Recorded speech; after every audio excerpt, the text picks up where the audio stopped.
Kristen, I'm so excited to talk with you about friendships with women. Specifically, we're talking to homeschooling moms. But before we dive into that topic, I would love to have you tell us more about you and your family.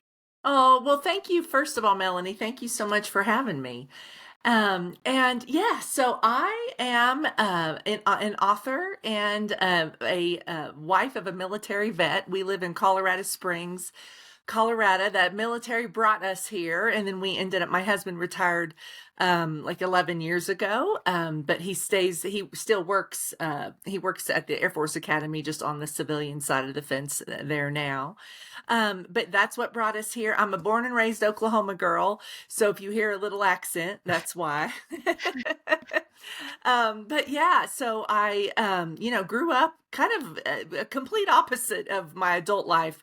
I grew up on O'Neill Lane in Osage County, Oklahoma. And my last name and the name of everybody who lived on O'Neill Lane, by and large, was O'Neill. So I had it was family since, before the area was even a state necessarily. So lots of family. Went to college about 50 miles away with a lot of friends and family to Oklahoma State. And there I met my husband. Well, a boyfriend at the time. We met, started dating, fell in love, decided to get married. And so then I transferred colleges as a senior, the things we do for love.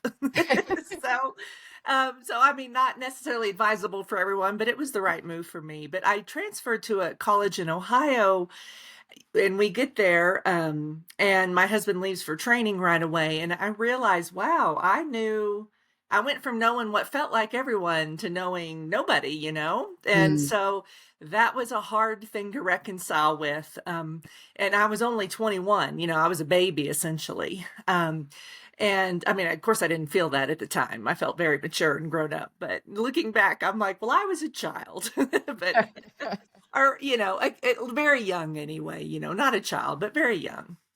And so yeah, that kind of, so learning to make friends was a little bit of a baptism by fire uh thing for me to learn, because I had always, friends just kind of organically were always there, and then to go from that to having to start make friends, period. I didn't know anybody. That was a hard thing. So Mm.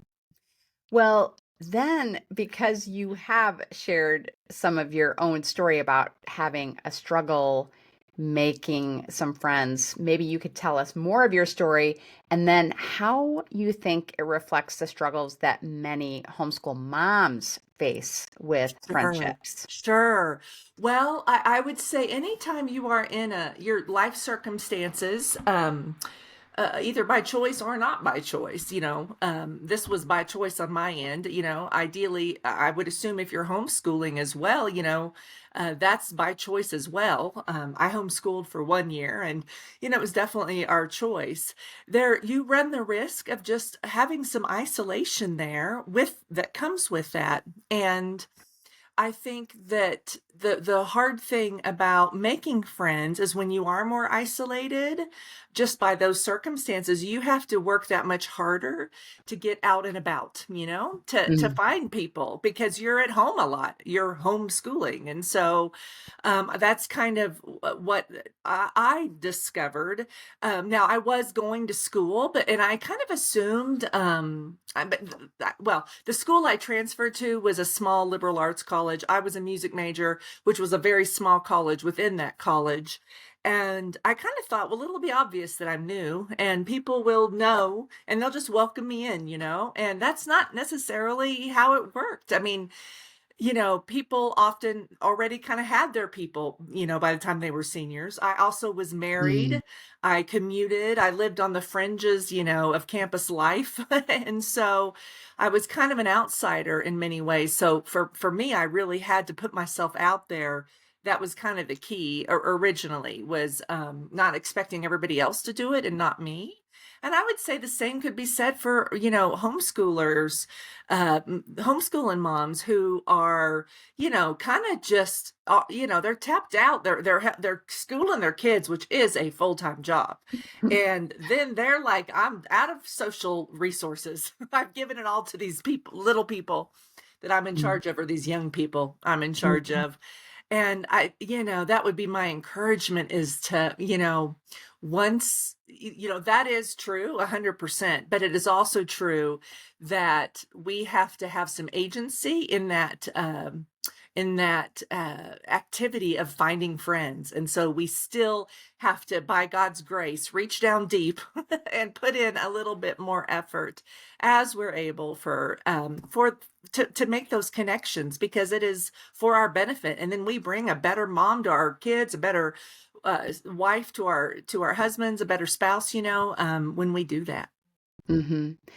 I appreciated what you were saying there about feeling like you were on the fringes. Um, Yes. I have definitely felt that way as a homeschool mom, especially when my kids Mm. were playing sports with a local Christian school. The Oh. other moms, and I did know these women from church, but they had a connection through school activities and, um, just being in the know about what's happening at school that I was separate from. And so it made me feel like, again, like I was on the fringes. So I appreciated you just sharing that distinction, I think. And Hmm. and I am excited to ask you more about a difference that you um, describe between soul deep friendships and casual connections. I think that is such an important distinction for homeschooling moms. And I would love to have you talk about the difference between those and then how we can pursue both types of friendships. Yes. Yes. Well, in my research for my book, Desperate Woman Seeks Friends, I learned it takes about 50 hours of time together to make a casual friend, and then 2 to 300 hours to form a deep friendship. And I would say too, though, you could spend, the key to a deeper friendship is just sharing vulnerably, like being willing to go deep yourself and not just skim the surface of conversation, the shallow waters of, that kind of can look like a list of what you did that day, your schedule and all of that. Mhm. But kind of how you're feeling about what's going on. That's sort of the key to getting down deeper. And in my research for this book too, I came across a wonderful book by Drew Hunter called Made for Friendship. And he talks about how it's the casual friendships we are real good at. And social media helps with that though, right? Because, I think on my Facebook, my personal Facebook, which is mostly friends and stuff, I still have like 1,000, like friends and family. I still have like 1,000 people on there. Well, I'm not friends with 1,000 people. Like, I'm acquaintances, or, Mhm. we had a class together in ninth grade English or whatever. And Mhm. so I Mhm. haven't talked to them since ninth grade, other than, at least not in person. And so those casual friendships, what Drew Hunter talks about, those, we've made friendship like a cruise ship where we know a little bit about a lot of people, and what we really need in life, like what really feeds us and what we get the most benefit out of friendship wise, is when we treat it like a submarine. So just a few good Mm. friends, like you don't need 100, of course, you don't even need 10, you just need a few. I would say more than one, because Mhm. sometimes we can Mhm. overwhelm just one. But you just need a handful of friends you can go deep with. And that is, you're sharing the good, the bad, and ugly. And the older I get, the more I see how when I do that, it is like 99.9% of the time received as I hoped it would. Mhm. Mhm. People are not, when I share like a really difficult thing that I would, not be as inclined to put on by social media highlight reel, they respond often, like they may not understand or be able to identify with my exact problem, but they got a problem that is equally, not Mhm. pretty and real messy. And so, they're not feeling prideful against mine because they got their own mess, And Mhm. so when you're able to share that with other folks, then that is what creates that deep friendship. And that's what we need. Yeah, a handful of deep friendships. Casual friendships, they're often the stepping stone to the deep ones. So I'm not saying they're bad in and of themselves. And certainly, along the way where we were, in the stands during sporting events or in music concerts in the concert hall, bumping elbows with parents and just enjoying talking, Mhm. that's not a bad thing, but certainly I would argue even a good thing, but not the kind of friendship that is going to give you the best benefits. Mhm. Mhm. Yes. Yeah, I mean, that makes sense. I love that analogy, cruise ship and submarine. I know, I love it too. It's so Yeah, good and it's so appropriate. Yeah. definitely.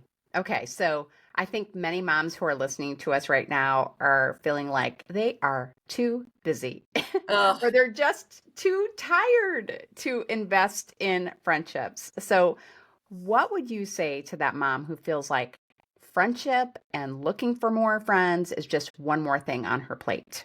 Yeah, and I understand that. I have been there. There's those seasons where your home address might as well be the minivan, and you're teaching all day. You got the kids in and activities in the afternoon, and you're like, well, this all sounds great, but my schedule is at capacity, and so I'm just socializing with my family or my mom and my sister or whoever you come across organically. And, again, there are seasons where that is true. It was seasons in my life too, where I was not, if my friends and I got together, it was because the friend handled all the scheduling and just basically told me what time I could show up with enough advance notice that I could pencil it in and, make it there. So all the grace in the world, and there's seasons where you're not just able to invest in friendships as much as you want. Mm. However, I would say that um, it can still be done, and I think the key to it, and I mean, first of all, it's great when you have those friends like I did during that time, a couple of friends who understood. I mean, Kristen's in a busy season. She is going to come back to life to us when this season ends, and sure enough, I did. But Mm. also, what I think helped was with one of those friends, especially, we had a ritual time of getting together. Like, the third Friday of the month, our families would get together. And so I knew that was just a thing and would put it on the calendar. Now, of course, life got in the way, and sometimes we couldn't make that time. But there are ways to, I think, use rituals in our friendship building experiences to get that connection. So, if you're a homeschooling mom, I mean, I would assume that you still have pockets of time where you can, maybe it's on Friday or at least on maybe a holiday, like a Memorial Day or something, where you can have your friends come over then, and the kids are entertaining each other while you're just talking with adults. And you can do it at a time where you don't have to worry about serving a meal. You just maybe have a cup of coffee or just cold water. But also, like, I have had some things I've done are, a good friend of mine enjoy exercising together. So we do exercise, like take a couple of classes together a week, and we talk before and after that class. So if there's a way to do that, even, maybe after your spouse gets home and then you're gone. Also, yeah, when my kids were really young, we would put them to bed, a friend and I, and then we would walk the Target aisles together after bedtime. So, and then also, even like a story time. Do you do a library story time? I mean, that's the benefit of kids is their parents come with them. And so, is that a way? But it's really kind of finding something you like and doing it on repeat. Mhm. And, um, you know, uh, uh, again, that's just once, and then once you start getting the benefits from that, you start wanting to schedule it in because it's feeding you, it's not draining you. Mhm. But I get it. Like studies are, and I would say it's not just that mama listening who's like, oh, I don't have time. That is the general feeling these days. Parents today in general, whether you homeschool or not, spend twice as much time with their kids as parents generations ago. I mean, that's a lot of, that's a significant increase. So if you think of your time as a pie, there's a Mhm. much smaller slice given towards friendship. And I Mm. mean, C.S. Lewis wrote in the 1960s about how we don't give friendship enough time. And we have only gotten worse about that, here, Mhm. these many years later. So, it is easy to back burner the friendship, but if there's a way you can do it, where you are kind of, as the expression goes, killing two birds with one stone. You're getting something done that you need to get done or that you want to get done that you prioritize, um, and doing it with somebody else, that's something that's scheduled. And then it's just the work is kind of done for you. Mhm. Yes, I love that tip about making it regular, making it scheduled. Yeah. And I would just encourage moms who are listening that so often I have talked to very busy friends of mine who have something planned with friends, not with me. So it wasn't insulting to me, but Right, right. they had something planned with other friends and they would just tell me, "I'm just so tired. I wish I didn't have to go." And every single time they go and they're so glad that they Yes. do. It's kind of like exercise. We just think, oh, I don't have the energy for this. But then after it's over, you are energized. So I really want to encourage you to get those dates on the calendar Mhm. and then follow through because you will be so glad that you did. Yeah, absolutely. It really is one of those things. Yeah. And I think that's the enemy's way, is to really Mm. fill you with like, oh, there's so many other things you could be doing with this time. And Mm. because he knows it will benefit you in the long run, and he doesn't want you to be fed and encouraged and energized. So he will convince you it is not worth the time. But boy, if you just are faithful to follow through with that, like I even my so when my kids have done all kinds of schooling things, but when they were in traditional school at this one school, I'm not a big meeting person like the PTA. I'm like, oh, these are draining. I appreciate Mhm. people who do them, but I wanted to volunteer in the classroom then and kind of just get to know the teachers that they had. And so I would do that. But now was I waking up super excited to go volunteer with a lot, a very loud environment and all of that. Not as much, but boy, I would go and I would have so much fun. And I met a couple of good friends there where we took that friendship from that classroom out and we would get together outside of the classroom because, of course, we lived in the same neighborhood and everything. So it was real easy to do that. So, yeah, boy, there is benefit. Sometimes I just think about, the harder I'm feeling pulled not to do this, it's almost like I think at 50 years old, 51 next week, the more I can know that I bet I'm getting good benefit from it, or I wouldn't be Mhm. feeling this way. And of Mhm. course, there not that there's not times where you have just had a long day and you are that you are going to be dragging this, dragging and I even say that, well, you could still go and they may help lift your mood. But there are times, I mean, legitimately, like maybe you just got in a fight with your husband and you feel like you are just not in a place to, Mhm. chat, or just something is going really hard. Your kid is just all over the place, and you feel like if I go, I'm just going to be managing him the whole time. No, thank you. There's certainly grace for that, and understandable that you would then be like, I'm going to bow out for the sake of everyone. But that hopefully, ideally, is the exception and not the rule. Mhm. Absolutely. Okay, so we talked about busyness as being an obstacle Yeah. to making friends. In your book, you talk about the fear of rejection Yes. being another obstacle. And I have definitely experienced that. So, how can homeschool moms overcome the insecurity or that awkward feeling that often comes with trying to make new friends. Yes. Oh my word. If that's not true. Well, I would say first of all, I think just coming to a place where I accept that awkward is just part of it. It is like my friend Holly Girth says, awkward is the price of admission for connection. So, like, I I wish love there was that. a way. I mean, honestly, I think that's why we like our phones and social media so much Mhm. because I think it helps us circumvent the awkward a little bit. You don't have to bring up. People don't see the totality of who you are as they would more so if you sat down to a meal for a couple hours. But I would say just accepting that awkward is a part of it. And the good news is that it can also be, I tell a story in the book about a really awkward encounter I had with my very good friend May Powell. I mean, I really embarrassed myself, but like we are tight buddies now. So I almost think that the more awkward it is, the higher the chance of connection. That's what I've come to experience. But the more you are sort of just, I guess, accepting that, the easier it just becomes. Like it's still awkward, but it's like when you hear somebody else's kid crying at church, like you're aware of it, but it's not your kid, so you're like, it's fine. So it's fine. I don't care. It's like they're doing the best they can over there. So but you notice it, but it's not like bothering you. And that's how I Mhm. feel about the awkward factor now. But yeah, the more kind of heart stinging thing is the risk for rejection.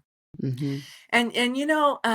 Yeah, I have had some rejections. Like I have swung the bat in friendship and missed a lot because, it takes two yeses for a friendship. And if the other person isn't interested in a connection, then, you cannot force them, Mhm. into it. You cannot, uh, you cannot do the work of both people.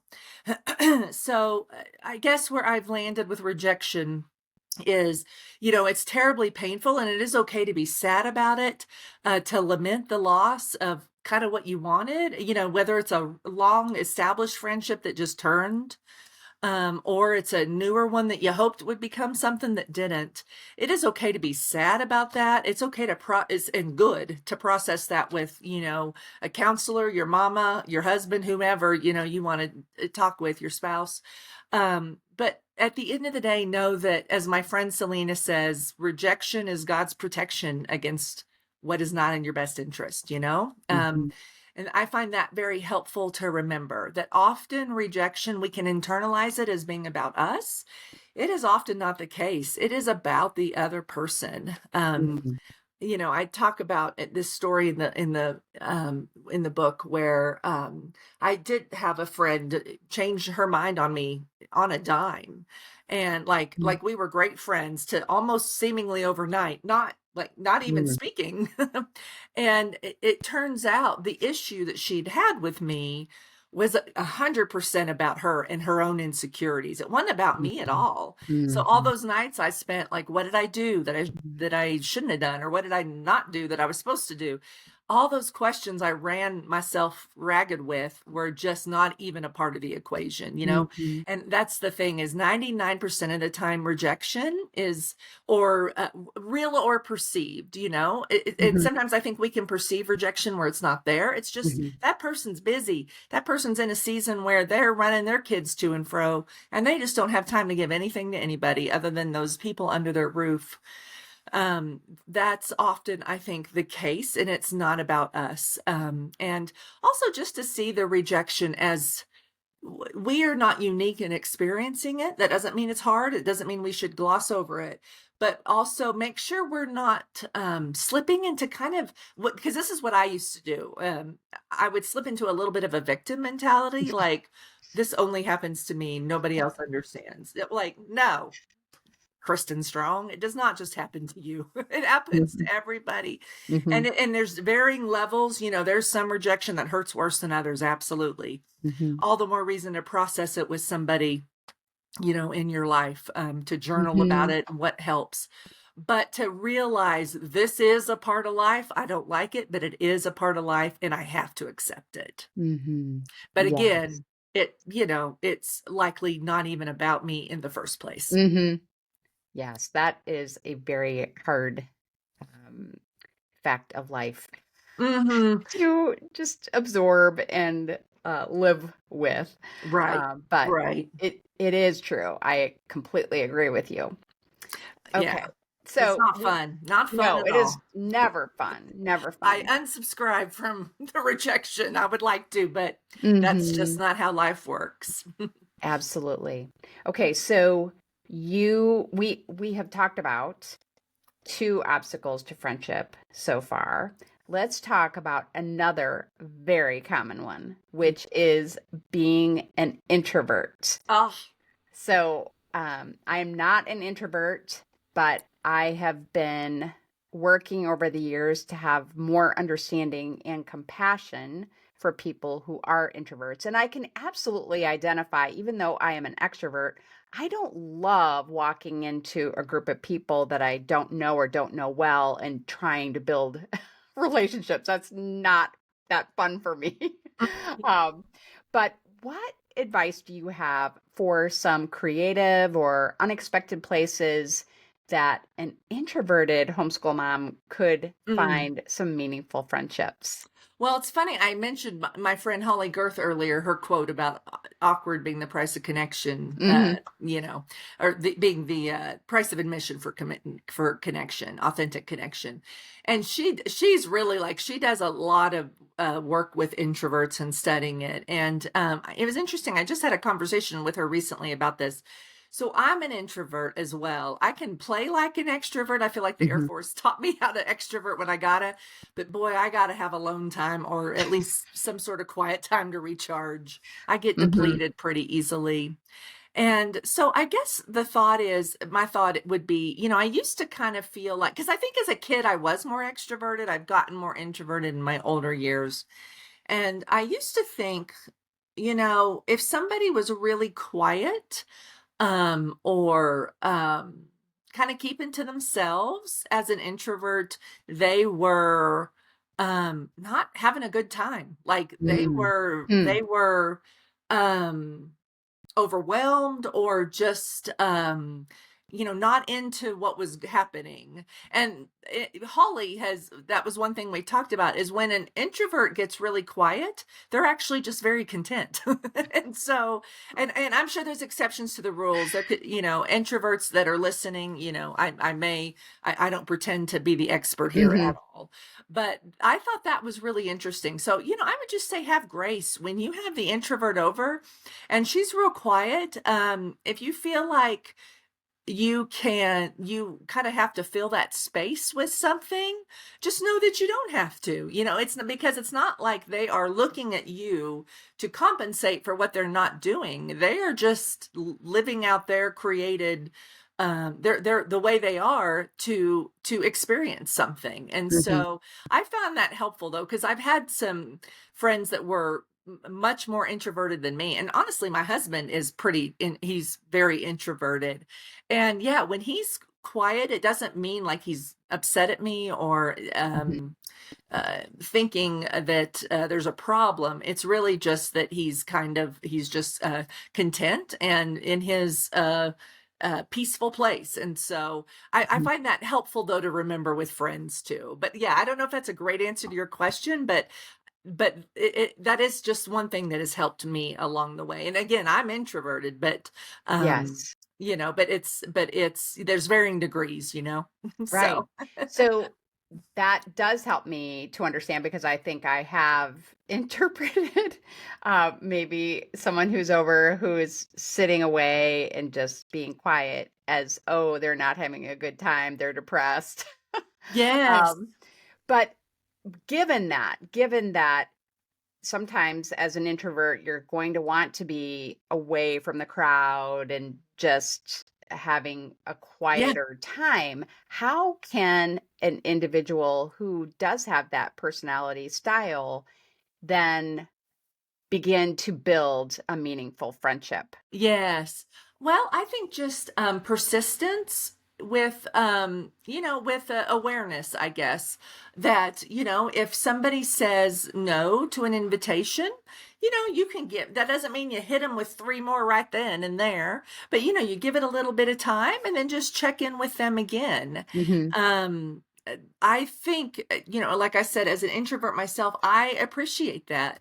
Now, it doesn't mean always, again, maybe there's just, the introvert is just not, feeling the connection with you. That's certainly happened with me too. And that's fine. It's Hmm. all, I don't feel a connection with every single person who's maybe extended a hand of friendship with me either. Like that's just kind of the way that goes. Hmm. Any kind of relationship, it takes, like I said, two yeses. But I guess don't be quick to think they're not interested in you just because they do say no, or just because they come and only stay an hour, Hmm. instead of 2 hours. It just may mean that's just what they got for that day. Hmm. If So, you are an introvert, does it make sense to try to build friendships with other people who are quiet? Because it seems like they're drawn to other introverts a lot of times. Not right. all the time. A lot of times we like opposites. But so if you're an introvert, should you look around for other people who are maybe sitting off by themselves to try to build that connection with?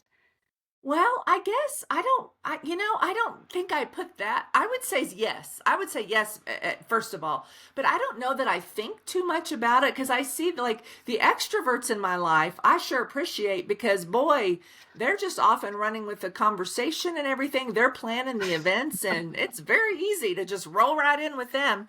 Now, again, I'm not going to, I still want to have the ability to share and talk and have my Mhm. say and whatnot. That's the blessing of extroverts. But introverts, I think, are great too because they're great listeners, and Mhm. and not Mhm. that extroverts aren't. These are not mutually exclusive Yeah. qualities. but uh, but I guess when I'm looking at a friendship, when I'm meet a gal that I would think, oh, I think she'd be a fun friend to hang out with. I don't. I guess I don't give too I guess the connection to me possibility is outside of whether they're extrovert or introvert. I don't put Okay. that much stock into it. Okay. Now So, yeah. yeah, I guess I just don't put that much stock into thinking in that way. I just think, Mhm. gosh, is this person do because there's a whole study about the friendship spark. Mm. Some people say making friends as an adult is like dating, you're like, do you like me or not? Kind of Right. thing. I mean, it's not exactly the same, of course, but Mhm. you're sort of trying people out a little bit. And so, yeah, I just kind of think that there's something there I like and that I feel like I connect with. So Uh-huh. Okay. I look at that beyond really what they are as an introvert versus an extrovert. Right. So it sounds like you're saying if you're an introvert, the advice that you've been giving us throughout our conversation still applies to you. Yes, a You're going to have to hundred be percent. awkward. You can. One thing I'm kind of getting from you is it might be a good idea for you to kind of sidle up to an extrovert because Yes. because she'll do a lot of the heavy lifting for you. I mine sure have in the past. Yeah, but I would definitely say if you're an introvert going, "Oh, making friends is just hard for me because I'm an introvert." Hmm. I would challenge that with, "Oh, making friends is hard for the extroverts too." Hmm. They worry, you worry that an introvert may worry like, "Oh, I need to, I need to be kind of doing more here." And the extrovert goes, "Oh, I need to make sure I'm pumping the brakes and not coming on too strong." That can happen as well. So it may be hard in different ways, but it is Hmm. still hard. It is still hard. So yeah, I would say, I mean, speaking, as some in what I've written about friendship here in Desperate Woman Seek Friends, Hmm. it applies to all personality types, I would say. Yes. Well, I like that. Yes. As an extrovert, we're always saying to ourselves, stop talking, don't talk so much. Right. and it's just about impossible. I Uh, know it. I know. And that's okay. And like I said, I can play an extrovert real well. And I've thought the same thing too. Especially I'm pretty good at I can go into host mode. If I sense they're quiet, it's I want to start compensating, you know? mm, And I mhm, have to tell myself, Kristen, let that, that's not necessary, right? Every just mhm. because your knee-jerk reaction feels it is. So Okay. All right. So you have um kind of hinted at this already in our discussion about just the issue of rejection. But mm. what encouragement would you offer to the mom who has been hurt by a past friendship or a past rejection and is hesitant to try again? Yeah. Well, I would say, first of all, like I mentioned, likely that rejection wasn't about you Hmm. and it's about what's going on in her life and something that really went sideways. I would say you never know what, but by allowing this friendship to end, the Lord is sparing you from in the future. Mm, As painful it is now, with something more painful, even more painful, even if that's hard to fathom, happened in the future. And I would say when I am going through that myself, because I alluded to, I can really drive myself nuts with questions, because often you don't have an answer to why this happened and you mhm, don't get the benefit of an apology, and you think, well, I'm not even like, it's like you don't even have any sort of social graces to know what my feelings would be here, because it can just happen so in such a cold and callous way.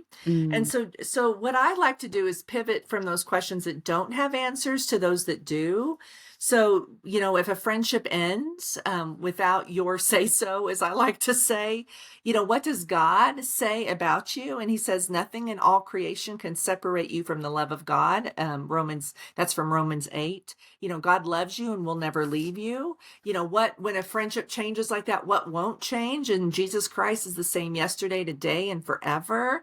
That's from Hebrews 13. And so he is dependable 100% of the time. And there's something comforting, certainly. I think it's the ultimate comfort to be able to rest in knowing, Jesus was rejected too. He had a friend in the well, he had Judas in his circle of disciples who were friends to him, who betrayed him, in a way that went down in infamy. So mhm, he knows what it is to experience profound friendship pain, but he was always on the outside looking in, or he wasn't looking in though. He was looking up at his mhm. father's will and just keeping that at the forefront of his mind. So leaning heavily on your faith and remembering what is true about what God says about you, because ultimately, your reputation is safest in his hands. Mm, And just saying, I give it up to you, Lord. I don't know what happened here, but I thank you that you are dependable, you are trustworthy, you are for me. You are, as Jesus is the friend that will never ever fail me. People will fail me one way or another. mhm. Jesus never will. I love that. Wonderful. Okay, so Kristen, can you tell us what we will find in your book, Desperate Yeah. Mom Seeks Friends? Yes, yes. So you will find a kind of different sections. One is how to be a good friend to yourself by kind of making sure you are in a good spot, that you are not that you're aware of behaviors that could be sabotaging friendships. Mm, Just some like we have talked there about. We talked a little bit about kind of being aware of just different personal tendencies we may have. And then also being a good friend, how to be a good friend to others. So you bring your best self to others, in friendships, how to make sure you are not lobbing high expectations at somebody as well. I guess that really falls under more the first section. Watching boundaries. And so in the second section, a lot of the more relational stuff outside of your control, like how do you handle those friendships that end, friendship breakups? How do you handle that? Mean girls, And then also things you can, you do have agency over, like what are some habits you can do that really build up and solidify those friendships and make them where, folks, boy, they want to be around you because it's like you have like a relational superpower in doing these different things. But then also the last section is about how Jesus really is that friend who never fails us, and kind of what friendship with him and being, because one of the best things we can do for our friendships here on earth is to work on our friendship with Jesus. So when we do that, like, we are automatically setting ourselves up to bring our best selves to others, to be a great friend to others. And talking about other things too. Friends make mistakes. I've made mistakes. Listen, I tell on myself more in this book than anybody else. And so it is like I had a vulnerability hangover after it, because I tell a lot of my, I give a lot of my, less than fine friendship moments in it. Mm, mm, But there's also garden variety mistakes that we don't want to throw friendship away over, because somebody makes that. So there's, but then there's also more serious ones where you need to contemplate, is this person like genuinely toxic, and can I not even parent my kids as well, or be as good of a mhm. spouse, or as good of a daughter, a mother, whatever, because this relationship is so all consuming, and what to do, and some practical things to say. If you find yourself in that situation, here are the words you can use to get out of that situation. So yeah, that, and I would say more is inside Desperate Woman Seeks Friends. All right. So is it Desperate Woman? Yes, yes. Okay, whoops. Desperate Woman instead of Desperate Mom. Oh, well, that works too. Desperate Woman, I love That that. works too. I mean, I'm a mom as well. So, and I give the story behind the title. Desperate Mom Seeks Friends could have worked as well. So, Well, we want to get it right. So, where can our listeners find this book? I'm just so thrilled that you have created this resource for Christian women, Christian moms too.